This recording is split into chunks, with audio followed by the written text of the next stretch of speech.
This is covenant marriages. This is where we believe that marriage should be happy and should be a wonderful place, a place to enjoy and not to endure. We believe that that is God's plan for marriage. We are happy advocates and ambassadors of a happy marriage. We know it's possible. We believe it's possible. And we want you to have such an experience. My name is Ngozi Otefe Edebi, and I am always here with the one and only. Chai, I feel special. Oh, you are special. Hi guys, my name is Tomi Adesanya, and this is Covenant Marriages. Ensure you subscribe to our YouTube channel, follow us on social media platforms, and yeah, just so you don't miss out anything. Yeah. Today our topic. See, we are orange today. Two orange. Yeah, we are happy today. Two orange pips. We are discussing something very deep, and you know.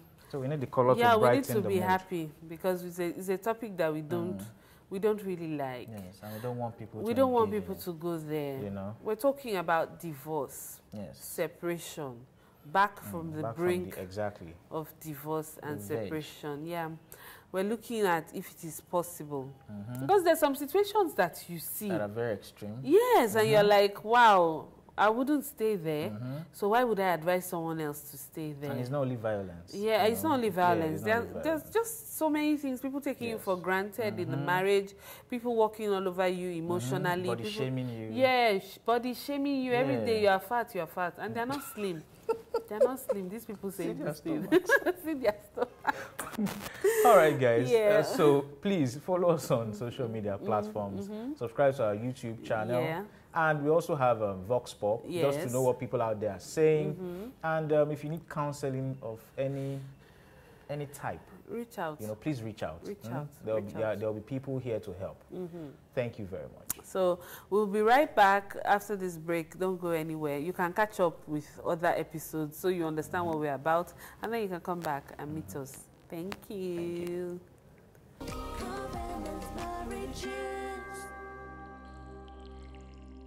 Hello and welcome back to Covenant Marriages. I still remain your co-host for the show, Tomi Adesanya. And which one co-host? Your host, you say co-host. This is the issue that causes problem. Are you upset? Are you upset? No, I'm not at all. So I'm Chigo. I'm Chigozirim. You can call me Chigo, so we'll not quarrel when you massacre my name. So Tomi. And this is our topic today. You know, it's quarrel that used to lead to it. It's quarrel. First of all, I think that some people are just, you know, there are different temperaments of people. Some people are just predisposed to quarrel. Predisposed. Okay. As in, they are comfortable with it. Yeah. They just quarrel. Yeah. So as people, as generic human beings, they have quarrel inside them. Yeah. Then some people are very critical. Okay. Do you understand? Like, they are never satisfied. They overthink everything. Yes, everything's about them. Yeah, they analyze. Yeah. People's tolerance levels. Very true. Then you now have forgiveness levels. So you must understand your spouse. That's what I think. Very true. And, you know, we're not talking about violence now. We have not even come to violence issues. We are talking about general, everyday. Yes. Yeah. But you believe, you know, marriages that are almost there, you believe they can come back? Yes, I believe anything is Haba. Of course, in fact, our guests for today, they were almost there. Wow. They were almost there at the brink of divorce. I don't know if they'd reached the court, but they were almost there. You know, there's one angel that uses a cobweb like Spider-Man to say you people are not going anywhere. Remain in this marriage. Yeah, they even wrote a book about it, you know, two sides of the story. They mentioned it in that book. They were almost divorced. And they came back. There's nothing you can. Some people, they just like quarrel in their marriage because they look forward to the makeup. But they don't know where to draw the line. So the quarrel is now going. And you have to tell people. And devil takes advantage. You have to tell people they shouldn't use Hollywood. Is it that Hollywood? Hollywood is not the. It's not the yardstick. Please. You may be thinking you're acting film. Like I remember when I was cutting my husband. I've said it before. I'll just say I'm quarrel. Because I'm expecting a grand apology. Yeah, because I grew up reading all those books, watching all those movies. Then my husband did not grow up reading all those books. watching all this. So as far as he was concerned, this is strange manifestation. So he will be like, what is all this? And so I'm expecting him to beg me. You know, buy teddy bear. Yes. Buy you a car. All that. And he would now do the opposite, which is, I don't know what to do, so let me just stay in my lane. Let me be going. Yeah, so can you imagine if my God did not call me to order? That's how I'll be feeling like this guy doesn't love me because he's not behaving textbook. And you have a lot of relationships suffering from that kind of thing. We are going to go and receive our guests. Don't go anywhere so that you can learn. Call your friends. I'm eager to hear their stories. Call your friends and families and villagers that have these challenges and let them come and hear. You can come back from divorce or separation. We'll be right back.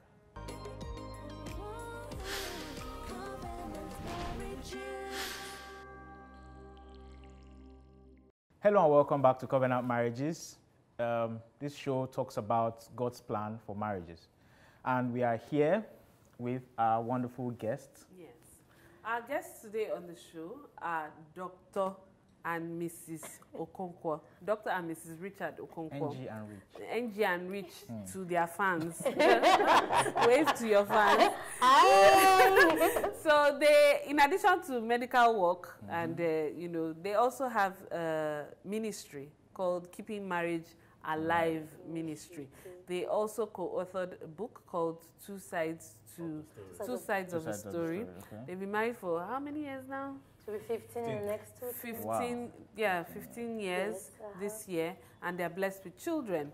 So the reason, like we said before the break, they have actually had challenges in the marriage to the extent that they decided that, you know what, I think I'll be better in my own world, and let me have fresh air, let me have some space. And they are going to let us know in a few seconds how that worked out for them. So you're welcome to the show. Thank you so much for honoring our invitation. Thank you. You can, anytime you see them, they are fabric. Some of them. It shows the togetherness. They usually, You're right. Yes. So please, can you share your story with us? Somebody encourage our viewers, Okay, I'll start off. We got married. Actually, I met her after 1 week. I proposed. Wow. Yes, you got to know what you want. And when you see what looks like it, you move on. So we didn't know much of each other. So we got married and we are Christians, living Christians. So born again Christians. Yes. But along the line in the marriage, about the 5th, 7th year. 7th year. Yeah, she had been talking and complaining somehow, but it didn't get to me. Somehow, I don't know how I didn't even get that. So about the 7th year, she made it clear to me. I got the message. I was there helping out a lady, a married woman too. She had an NGO. So she was having an event. So we were discussing. I said, you need to get a brochure, make T-shirts to, enlighten the populace so that they can help you and support you. But I guess I overdid it. Crazily, I didn't even let her in on it. I didn't carry her along. Yes, then I had 2 jobs. When you get married, you want to support your family. My man is helping us so that we understand his own side of the story. Okay. So this day, we are discussing, the event was take place, I think, a week from that day. So we are fine-tuning the whole thing. So my wife called around 9-ish. In the night? In the night. Evening, yes, evening.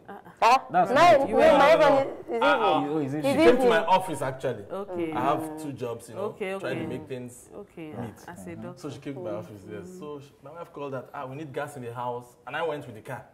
So, of course, I needed to. So I told her, okay, I'll be there in a few minutes. Let me just sort out this. Do you know we kept the meeting till 11? I didn't buy on that. This event. Wait, teacher.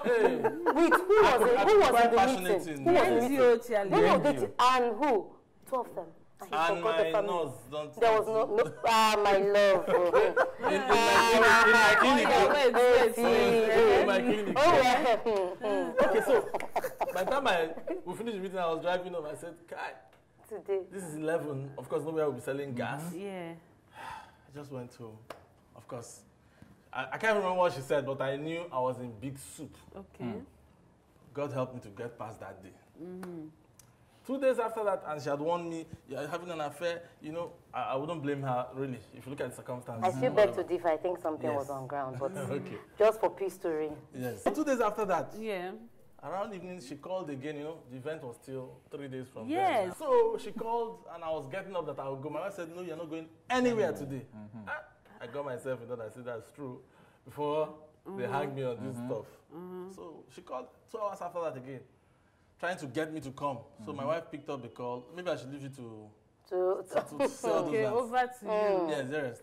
The truth of the matter is, for the past 7 years, we were not friends. That was the major crux of the matter. And when I want to relate with my husband, what's going on? He shuts me down. So I was already threatened with what was going on. Then by 9 p.m., I actually went, because the children are quite small. I had 3 children. I think the youngest was 6 years, 6 months or something like that, yes. So I now called and I said, maybe we need gas. He said, I will soon be there. And then he walks in by 11 o'clock. No gas. And tells me that... The cylinder was at home. So I needed to get it and go. And so he told me, one of the things I took from it was at the time, the 2 hours when he wasn't home, I began to reflect. The 2 hours was a defining moment for me. And I asked myself, every time your husband chooses everything minus family, for how long will this be? And when he walked in 11 p.m. with a smile, he didn't ask us if we had eaten. I could understand that he didn't love me. I could understand why he didn't think of the 3 children. So I was offended. And being a mother, we all know, when the children come into it, it becomes a serious issue. So I was offended. He didn't take it as anything. He didn't apologize. And that was, for me, was a big one. Then 2 days later, we were discussing. He was home, and I was excited. Then the call comes in, and doctor jumps up again. And today I said, whatever happens today, it don't end. So I, no, seriously. And then I picked the call. And I said to her, okay, I didn't pick the first one. So after 2 hours, she called again. So I picked the call. And I said to her, I said, sorry, my husband won't be coming to see you today. And she was offended. What do you mean? Give him the phone. I said, For real. I now said to her, sorry. And before then, I'd already told my husband, I said, if there's nothing serious and you're really having a conversation, that night that was 9 p.m., you'd have driven home with her. You would go get the gas, you continue your discussion. Is there anything secret that needs just the 2 of you? When I called and when I cut the phone, my husband just realized that something was at stake. I think he got it for the first time, because that was my first time being that, I had to say, it's this or that. Yes, and we went to bed. But unfortunately or fortunately, I didn't know the lady knew me well, and she had my phone number. So around 12 midnight, my phone began to ring. I'm sleeping. So when I tried to pick the call, the person cuts it. The second, the third time I was awake, and then I looked at the phone, and I saw a text message. So I opened it, and she said, Madam, when I'm done with your husband, I will return. Until I'm done, I'm not returning him. And I was heartbroken. Now, the steps I took were not right, but I took them because I was hurting. And I'm not sharing it to say it's the right way. I'm sharing it because that's how exactly what happened. So I took the phone, and what came to my head was just, hit this man on his head small. Maybe the brain will reset small. That's what she did. And I did. Oh, yes. So I hit him. And he woke up, I think. I was asleep when this thing happened. And you were dreaming. So this is reset to high level. Wow. So he woke up, and the first reaction he did was to give me a slap. I was trying to explain myself, but I was shouting. So he wasn't getting whatever I was saying. I was holding him. I was just throwing things. I was just upset. Yes, and I think I was fighting for something. I didn't know what I was fighting for. Right. And by the time he got it, we had already pushed ourselves. He had hit me. It was a while he kept on getting, someone sent me a text message. So he actually took my phone and now went through it. And obviously he knew that this wasn't a good text. So I think you made a call to the lady. Yes, I was surprised. What is all that one? She said she had known me before we even got married. Yeah, so that's what she said. And in the other clinic where I work, it's a public, you know, so they are one of our patients. So she was trying to put that in text that they've known me, they pay my salary. You know, all kind of nonsense. I said, it's okay, no problem, this is easy. I called her. So she picked. I said, what's all this you are writing to my wife? She was trying to say, my wife abused. I said, no, that's not true. Because when she picked my call, I was there. I was the first time, so I know what happened. You know. So I thought, okay, no, don't talk much, don't talk much. Call your husband, show him this text. By the way, she's married. Yes, she's married. So in case we are missing something else. So if your husband says, this is good, it's good with me. Okay. Of course, she didn't do that. And then I told her not to call my line again, ever again. One of the things that happened was, maybe because I've bottled a lot of things. Yeah. Maybe because my husband wasn't listening. Yeah. I felt that this was the end road. Actually hated my husband for some time before then. So by the time we got there, and we have this Christian perfect art. We did things together, but there was no depth in it. We would smile, and I was hungry. I wanted to be loved, and I wanted someone that could look at me and understand me. And obviously, my husband wasn't seeing that way. So when we got to that place that night, I made a call. I called my in-laws. I said, Mama, Papa, I've tried. Because I've already gone to my mother-in-law. I said, he said, what's in it? Even if he's cheating, it's not the first time. It's not the first man now. Is it why you're crying like something else? So by the time I called my mother. I said, Mom, I think I won't be able to do this. Because I had the bottom line before I got married. And for our viewers, that's one of the things we do. We'll have something that if you do this, I leave. And my bottom line is if you touch me, I leave. So by that time, I felt, okay, we've arrived, and I wanted to leave. And by the time, the next morning, we had to have a family meeting, and everybody was seated. And I think, do I continue? No, I actually called the senior sister. I don't know what's... My younger sister. Yeah, your sister. I know what's wrong with your sister.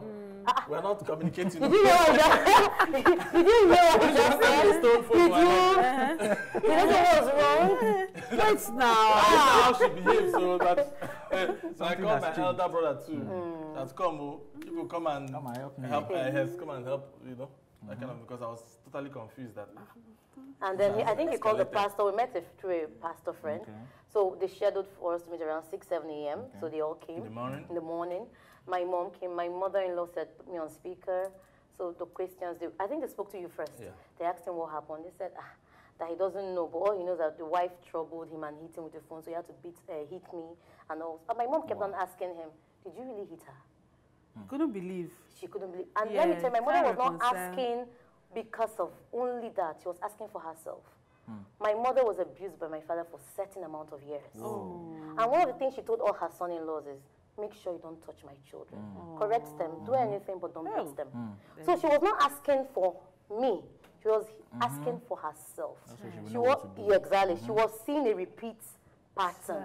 So she took a few minutes and called me outside and said, if you want to leave, it's okay. And I looked at her and I knew my mother was not my solution. Because she was not seeing me. She was just, I don't know how I got that, but I got that. Then obviously my mother-in-law was reminding them via speaker that my husband is a royal prince. You don't fight a royal prince. I said, that a cross. I see so many factors. That is a lie. So, but to bring it to a place, and when it was my time to talk, I said, okay, what I should have done earlier, I now did. And I said, can you give me a few minutes? I entered into the bedroom, and I said, God, it's been 7 years of this, and I really don't want to lose this marriage, but I don't think we can continue this way. If you tell me exactly what to do now, I will do it. And unfortunately, I say it seriously. I just heard, you're going to apologize to everybody. Say me, Ngozi, how can? Or because I've had a relationship with God, and I know His voice. So I came out, and my mother was expecting to hear, because she had already told me that whatever it is.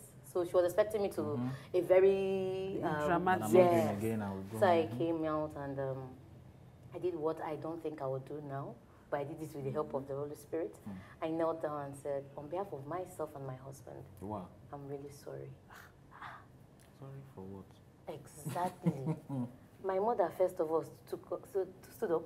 He said, I said it. Give you something for love will kill you. I won't come here again. She left. When your mom leaves, my mother-in-law, obviously she cut the phone. Everybody began to leave, one after the other. Then after a while, I heard someone crying. And it was my husband. When I turned and I saw him crying, and he said, dearest, why did you actually apologize? I think you should take that back. I was really moved. The whole scenario had come out real to me that, come, you're a bad guy. Look at all what you've caused the whole family to go through. And she was now apologizing. I said, I'm the one that did all these things now. So, you know, it really broke me, and I said, come, this must never happen again, you know. And, you know. And I think from there, but we didn't just reconcile. Yes. We decided that we're going to place some boundaries, really talk about this, what's going on in our marriage. And what we did first of all was, I think we were the first set of postmarital counseling for Covenant. Covenant, yes. By Harold and Valerie. Oh, so they just announced it a 6 Sunday weeks before that. So every weekend, yeah. I told him I will come home, because actually after that I still left for some days to calm my head. But I told him I'll be home. You left the house? Oh, yes. Yes, my sweetheart. But what happened was, and we agreed for the 6 weeks counseling, that was the first step. Wow. And I think we now realized that what we knew was not enough. Yes. And being a Christian is not a passport for a successful marriage. There were certain things we were missing. And that's how we began this journey. And it was this journey and this breaking and looking for answers that Better Keeping Marriage Alive initiated. So we don't tell the story of it's not a success story, it's our mess, our message. Wherever you are, you can actually do something with your life. What God can do if you go to Him. Oh, yes, So... Amazing, the story. The gist is deep. We are digesting it. We are coming. I'm still processing it. Wow. We'll be right back after this break. Don't go anywhere.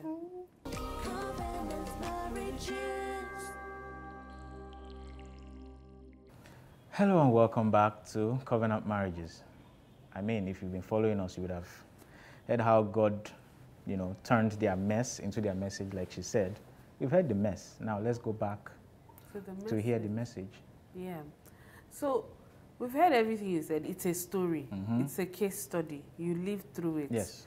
What are the principles? Because someone may be watching now and be like, that's your own. It wasn't as major as my own. I think everything that could possibly, or at least on the list of things that people say, I'm not doing again. Yes. A lot of it is on this list, whether real or imagined, whether perception of and all that. What would you add? So what are the principles that we're going to get from this story now? The counseling was very, very helpful. You see, when two people are arguing on an issue, you need an arbiter. So a neutral person speaking, so there's no favoritisms, as it were, you know. So the 6 weeks counseling was good. It was not group counseling. So we had other people's story that were some worse than our own, some, you know. We knew there was definitely lack of knowledge. And even the knowledge we had, we've not been applying them. You know, you can have knowledge and just run around there without applying it and applying it appropriately. You know, so we got a whole lot of that. Some of the principles, if I may start, was we knew, everybody knows marriage is of God. He created it. So we must go back to Him to find your way through it, to make the most of it. I hadn't been doing that, basically. I can't say for two of us. She, you know. So I knew I had to now get closer to God, find out what He exactly wants me to do in different situations. Get it from the Bible, apply it till I see the results. It becomes a lifestyle. I can't assume it. Yes. You know? I also knew we had to get closer to each other. She wanted to be my friend. She's always wanted to be my friend. I also want to be her friend, but I don't know the way around it. The truth of the matter is, if I may cut, if you don't mind, no, sorry. was when we went for counseling, something played out in almost every marriage that came for the counseling, family pattern. You see, and I think that was the first thing my husband and I realized that was playing out in our own marriage. People, everybody said, I've not seen my mom hug my father, so why should I do that? So it was like, we didn't want our parents' kind of marriage, but that's exactly what we're replicating. It's true. And maybe about your parents. His parents also, I think they are together. They're still together, but they live like roommates. I've never seen them gist, play, kiss. Where? That's this is an abomination. So, you know. It's good we are real. I mean, that generation, what are we kissing? I'm telling you. You told my father I love you, say thank you. So continue. So that was all strange, and we had it was playing out in our and I think for me, it wasn't that we were fighting or quarreling, what happened to me was I had fear of repeating my parents' mistake because they fought almost every day. So I wanted to be the perfect wife. So I built my life around my husband, which is one of the mistakes women make. So each time he made a mistake, let me put it this way, I placed him as a demigod, and there's only one God in your life. So my moods were altered by him. Decisions I made were altered by him. And he didn't even know at which cost. So by the time we went for the counseling, we also decided to have a conversation for the first time. For the first time in 7 years. Oh, yes. We were having conversations, but they were not deep conversations. I had the children, have you paid the school fees, the bills are ready. That's not a conversation. Conversation is what really matters to you. What are your expectations in this marriage? What are mine? I think, I think the family thing really played well, you know, because in decision making, my father would just make decisions, and of course everybody would comply, including my mother. So what was coming tell me to talk with you about decision? I'm saying, what are you talking about now? so of course I won't carry her along. I just say, we've done this, we are doing this, we are, you know. So all that, I knew that was it's just not wrong. even that he wasn't carrying me along. That was my problem. Is I will hear it from outside. And I will have to pretend that I knew. And then when I get home and I want to ask, how is it going? He'll tell me, why do you need to ask? So it was like I was walking on eggshells, but I'm naturally a happy person. So if you didn't know, you wouldn't know. But at that time, what I realized, I think one of the best things that happened to us was the saga that night. Because for the first time, I faced my fears. And I realized that even if this marriage doesn't work, that's not the end of life. I needed to get there to get myself. So because I had lost myself in all this marriage stuff, I had lost myself, and you can't give power to someone to love you like Christ should first. It's Christ that does that. So when I had to now come and say, okay, this thing can I actually feel? What happens next? And for the first time, I realized that all my prayers were out of fear, not out of faith. So no matter how much I prayed, I had the picture that kept on saying, this is it. So I need to deal with it and say, okay, I'm not my mom. I'm not my dad. I'm not the circumstances around me. So God, what am I really? I had to come to that place. And I thank God for that saga. In short, I think one day my husband said, we have to thank that lady for what she did. She actually saved our marriage. She actually burst our bubble. So we came back to reality that this is not working now. Yeah, and in some cases, it might not be another woman. It may be a bill. Oh, yes. Maybe something that would cause that breaking point. Maybe the economy of Nigeria. But in all those things, if we actually take them and not be angry about them, and say, okay, what's this? Because one of the things we took was, the first thing we took was being naked and not ashamed. My husband was able to say, okay, I don't know this for the first time. And it's okay that you don't know it. And I was able to tell my husband, I'm scared. I don't want to fail here. And for the first time, we realized that we were just grouping in the dark. So what was the light? We realized one thing, we had to go back. We had to ask my husband, Pico, don't be angry. That premarital counseling we did, weren't you there? What did you say? I was there. He said he wasn't listening. We were just waiting for the date. Because there were certain things both of us expected we should have known about each other. So what we now did was, for the first time, we prayed, really prayed. We set up a praying pattern in our house. We began to read the Bible together. Then we began to have a discussion. And when we began to talk to our friends, we realized that most people were going through the same thing we were going through. Not the same pattern, but if you look at it, it's just the same thing. They're not friends, they're not connecting, they're just living in the same house. And when you have issues, they'll just say, nah, so everybody. So what is the nah, so? Because that's the reality. Yeah, that's the reality. But then I remember one day I was praying and I asked, and I went to the Lord, I said, God, okay, we are here now. What do we do? Next. And he said to me, he said, you've been asking for a marriage that is beautiful and all for yourself. Why? And I've never asked myself that question. And I realized that most of the times you ask for things because of the people, because of environment, culture. And there was nothing really. It's not that I really wanted them. I wanted to fit into that picture. That's social and space. so God wasn't willing to listen to such things. That's how I think about it. So by the time he asked me that question, I said, I give this kind of marriages to people that will be channels for others. So the kind of marriage you're asking me to give you requires you learning and helping others learn. So for the first time, I realized that a good marriage wasn't for my accolade. It wasn't for a picture perfect thing. It was to go through it and help others. blessed to be a blessing. Yes, exactly. Okay, so if I'm to ask, from your experience, you know, people that are just coming into this institution called marriage, what are the steps, like, you know, the first things you should know before you enter into marriage? Like if you were to hold them by the hand, like exactly. If you had to do it differently. Okay, if you had to do it differently, yes.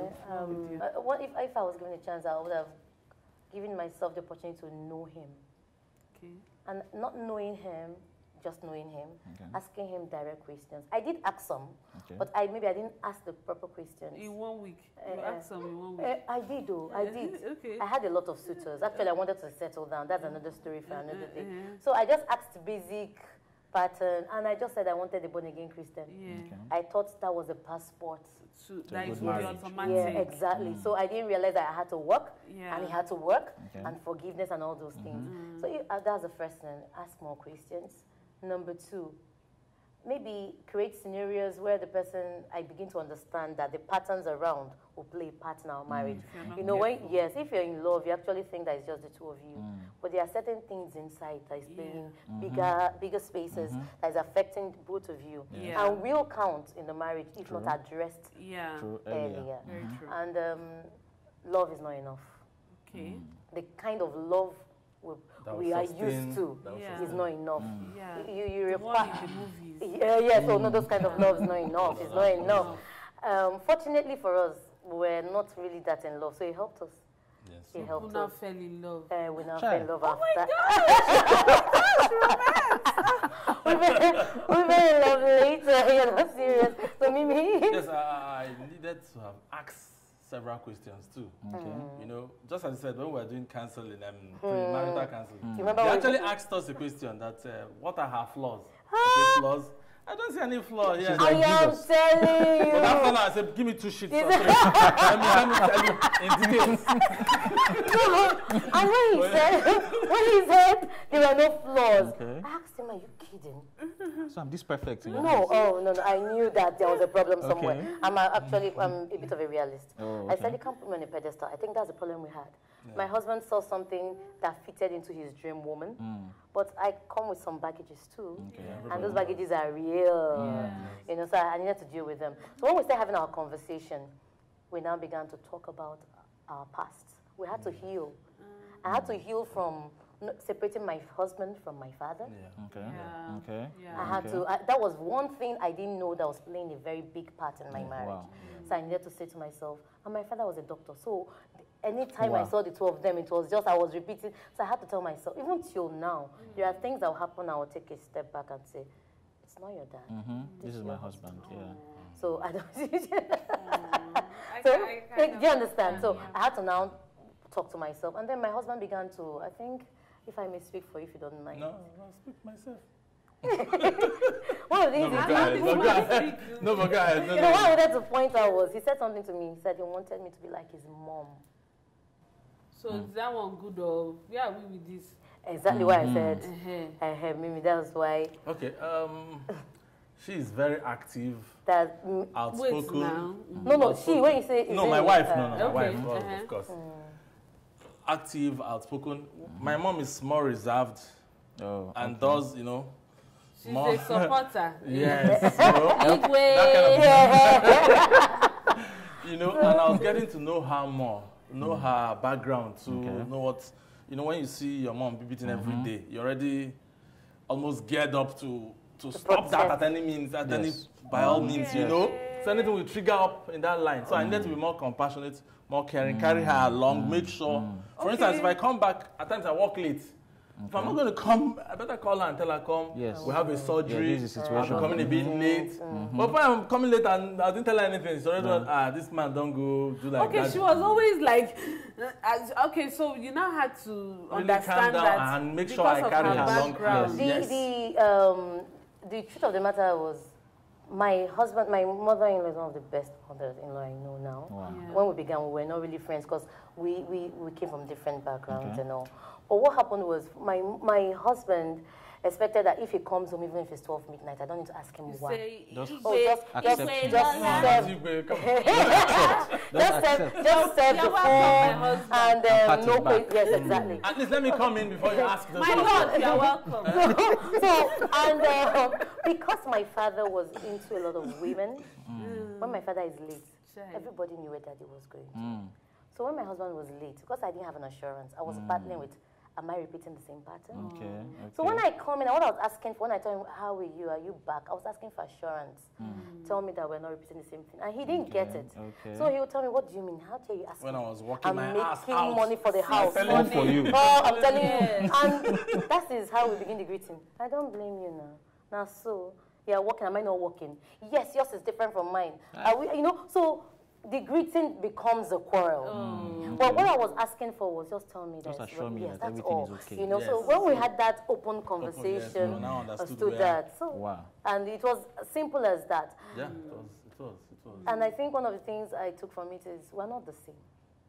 And you don't assume your spouse to just be that, will I call it a witch or wizard? I don't know which one I'll call it. Yes, and that principle of naked and not ashamed has to play a part almost all the time. And that's what we do. Even now, things have changed. We still talk about it. I'm growing things, a lot of things, So and basically. Okay, I also like to ask, the children, did they play a part in this role at any point?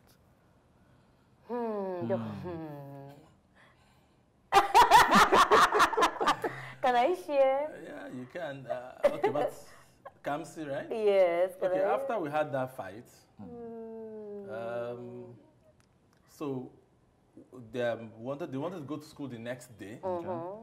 So our daughter, that's the first, was reluctant. Why are you not getting up ready for school? She doesn't know that maybe when she goes to school, will have beaten herself and killed herself. She didn't want to go to school. So what? And that was for us. Done that to the children. That was for us a call. We're really there to sit up and stop that. We're examples to them, and for her to say that at that tender age, how old she was very young then. She was like 6. Yeah. Wow. And she refused to go to school that day. She's not going, Someone will kill herself. And the children, one of the things I took from it was we didn't have time for the children. I was hurting. He didn't have time. So we missed some vital things. Looking at my daughter, I saw a bit of myself. One of the things about being a marriage that is not flowing, I'm thinking of the right word to use here. A dysfunctional marriage is that the children are the ones hurt the most. You can see that even after getting married, I was replaying the hurt I felt with my parents. My youngest sister refused to get married. Wow. She served in our Keeping Marriage Alive initiative for 3 years to begin to believe that marriage was worth it. Wow. Do you get? So when I saw my daughter, all I said was, no, this can't just go from one generation to another generation. And I think for that, when the marriage is beyond you and I. And that's one of my take home. The marriage is about the one who instituted it. Marriage is beyond feelings. Marriage is about, my definition of marriage, if you may permit me to say that, is the coming together of a man and a woman with the intent to live a life that pleases God. It helps you have a balance, a standard. And it helps you that when things are down and you can say, okay, even in this, I'm going to still choose to love you God's way, not with my feelings. It's a choice. Okay, when you're done, and there's one question. One other thing that helped us, we had to distinguish between leader and leadership follower, and submission. We had to identify clearly that being a leader is not just a position. In fact, the position is irrelevant if you're not functioning, doing what you're supposed to be doing. True. It's just like a ship. There's a captain, a sub-captain. If somebody must actually steer the ship. Somebody must do that. And if the person is failing, the second one has to take place and has even help, even while they're doing that. So men get it wrong at times. They just want to decide, they just want to do things. They are leaders. And some of us, incidentally, will fail when it comes to doing the other things. And you don't carry your spouse along. And it's not a one-all leadership. For instance, if you have a car and you can't drive and your wife can drive, come on, your wife drives. In that temporary, she drives, and you stay there quietly. I learn. Yes, but we just turn it around. I'm a leader. Even if you don't know more than now, you can't walk that way. And it's a leadership where you carry her along. You make decisions, not your decision, not her decision. Decision is best for the marriage, and both of you apply yourself to move it forward. Yes. It's responsibility more like. If you are responsible, of course you're the leader. True. But if you're irresponsible, you can't be the leader. Okay, one of the things I looked at was when we were talking about the leadership and faith and submission, I think we've overplayed it without giving it depth. And I think as Christians, we need to begin to marry them. And so one of the questions we realized was the leadership pattern was affecting our marriage. Okay. Let me explain a bit to help us. You see, the leadership in Africa and Nigeria has this, I tell you what to do, and it doesn't matter what I'm doing, just do it. Don't question me. But when it comes to marriage, it's beyond that. And we began to realize that, okay, who is going to be our role model for the kind of marriage we want to actually birth? So we went back to the Bible and began to read it. And what fell for us was Ephesians 5:21-33. Most Bibles have it 22 to 33, but I think it's actually 21 to 33. There has to be an agreement. So we came submitting to one another first. And this one another is first under Christ. So Jesus Christ became our government. We began to say, okay, these things will be tailored according to what God wanted. Then we now said, what's the role of a husband? In Ephesians 5:21-33, there is loving a whole lot of work, man. A whole lot of work. So, my husband, I think, So when you say you're the leader, go and look at that thing again. In fact, look at the message translation. Yes. You will be scared a bit. Yes. You know that you can't even carry it out just by yourself. You need God at every point of it. Help. Yes. You know? So I think that was where we began to redirect ourselves. So as my husband began to, okay, if I must lead in love, in service like Christ, and die for it if necessary. My dear, I don't think any of us are willing. And be an example. You say do this, you do it first to show how to do it. So I mean, so it was, and there was something in that passage in the Message Bible that got us. And even in our book, we said it there. We said, as he exercises such leadership. So both of us have to look at Christ, and you don't. I think in Africa we demand submission, but what happens is by the time you love, the submission is natural. And for the first time, I could trust my husband.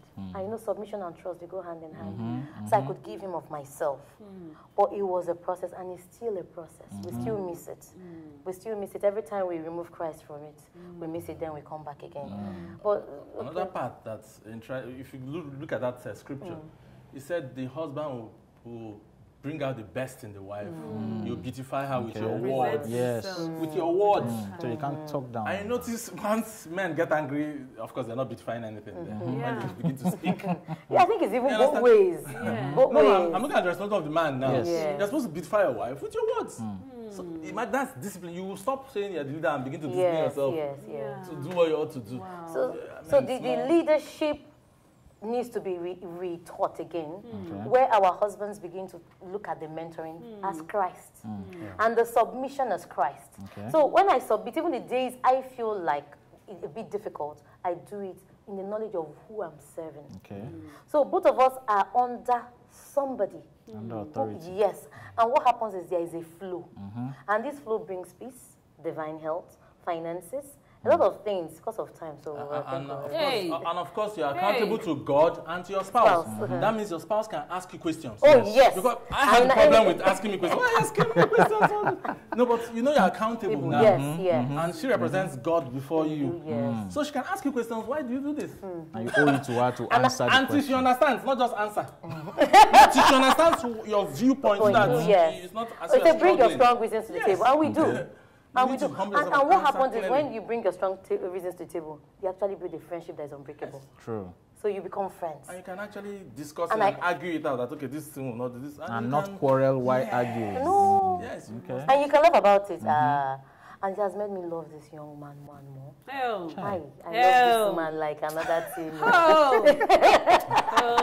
So I think we're good. I hope you still remember your question. There's no question. Don't worry. know, there's no situation. So there are a lot of principles in everything that they have said. Yes. If you apply the principles, which is what we've been saying on all our shows, This truth. apply the principles. There's no situation that if you apply these principles, it may hurt. Like, look at her story. Like, she was one offended, and she was asked to apologize, and that was where the journey to healing began. You know, and then the man has work to do and all that on himself as well. So it's a journey. Using your words, you know, that also came out. I mean, it's been so amazing. Thank you so much. But before they go now, do you have final thoughts that you would like to please? Just one more, something light. Maybe, do you want to say something if I say something? Ladies first. I think we should. I will just leave you with this. Marriage is not a destination, but a process. It's a journey. It means that every day there is an improvement, and I'm not going to give up on you, and you're going to give up on me. I'm going to believe that this marathon, if we consistently believe in each other, building a common ground where both of us can be open to speak, we are sure going to make it. There are things the person might not get right now, doesn't mean that tomorrow will be better. So that's what I think I'm leaving out. Just don't call it a definition of a destination. If I'm married, everything must work. No, it's a process. Things will work as you grow. Thank you. Okay, on my own part, I would say God put you in there with your spouse to make you better. But the process of getting better means they first have to bring out the bad things in you out. To purge it. So that the new things can begin to grow. Always keep a listening ear. Listen to your spouse, man or woman, anyone. Don't take whatever they are saying lightly. Even if you don't understand, don't just because I don't understand that. Don't take it lightly. They are saying things. You are accountable to them as it were. You know, so work with what they are saying. Grow. You have to grow. People will grow in this marriage. You know. That's basically. Thank you. Wow. Thank you so much. Thank you so much. You have blessed us. Me, I'm so sure that you have blessed us. I've learned work. Yes, and everything we have been saying and the reasons why we decided to have this show, you have really used your story to really show that these things are real, and it is possible to have a beautiful marriage when you do it God's way. As you have watered us, God will continue to water you. Your marriage will continue to grow richer and richer, and richer. And you will never be less than this forever in Jesus' name. Thank you so much. God bless you. So your time with us has been memorable. The content you have given us is going to be in the air. Forever. And in exchange, we'd love to give you a small token to, you know, so that your time with us will be memorable as well. We did this while you were outside. This is really nice. So we hope you can put it in your home and always remember. Always remember when you're with us. Thank you this very much. This reaction is epic. That's really good. I want to cry. Oh, give her tissue, please. All right, thank you so much. We'll be back after the break.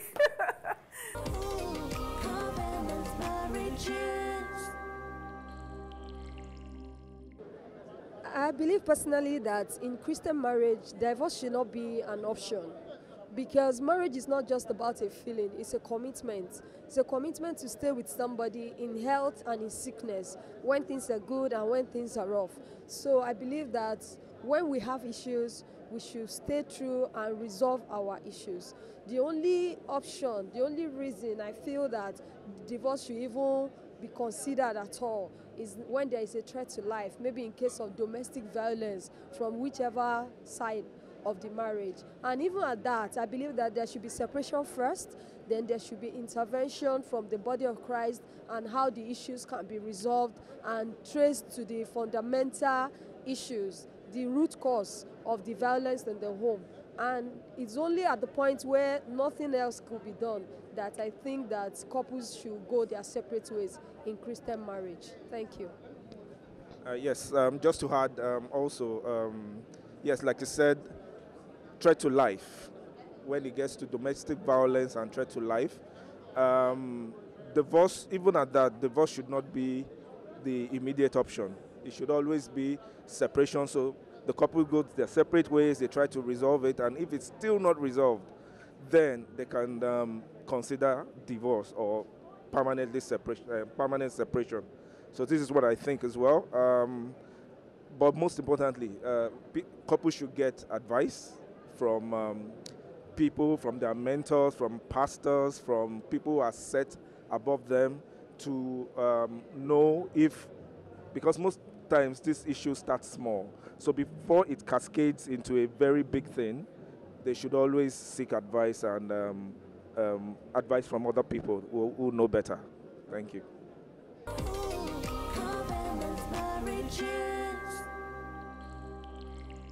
Hello and welcome back to Covenant Marriages. If you're with us, you know how the Okonkwas, how they broke it down for us to really learn from their experiences. We saw how God turned their mess into a very, very strong and powerful message. Please, Chigo, help us with this message.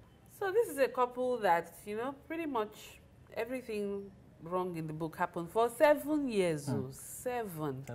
Wow. It's not automatic. Just because you're an adult, I'm an adult, let's marry. Yeah, it's not possible. Understand ourselves.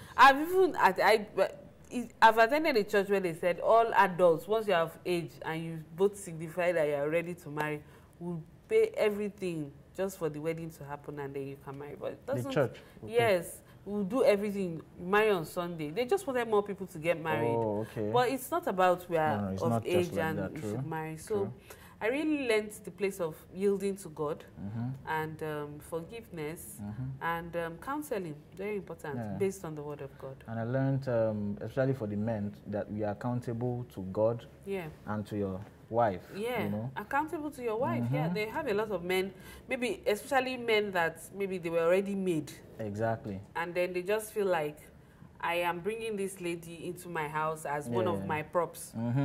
Glorified like household. I need a wife. No, not even. They may even be able to afford. So you just bring her in, and then there's no synergy. There's no synergy. There's no bond. So I think there was a lot to learn from their story and how they came back from the brink of separation. Because you could see all the factors: family. Society already ready to dissolve. I'm sure one uncle maybe had wine under the table as take your wine back. As they were ready to support. Very true. And we thank God. Very true. We thank God for what. So if you didn't have the opportunity to be a part of this, you can rewind just so you catch up on all the conversation we've had today. Yes, there's something you like to leave your people with. As we always say on this show, be a doer. A doer. Not just a hearer. Yes. Well, I've been saying it. So guests came now and said it too. So you see that we mean well. We have the best intentions for you. Please practice these things. Apply the full truth, not the half truth. True. Yes. Till we come your way again with another interesting topic and episode. Because you can trust our research people. They will find that topic that touches your heart. They'll find the people that will handle it. Exactly. That will do justice to it. Exactly. The experienced, qualified professionals in the matter. They will bring them to you. And we'll be here. Same time, same station. Subscribe to our channel. Subscribe. So we'll see you again. Take care. Bye-bye.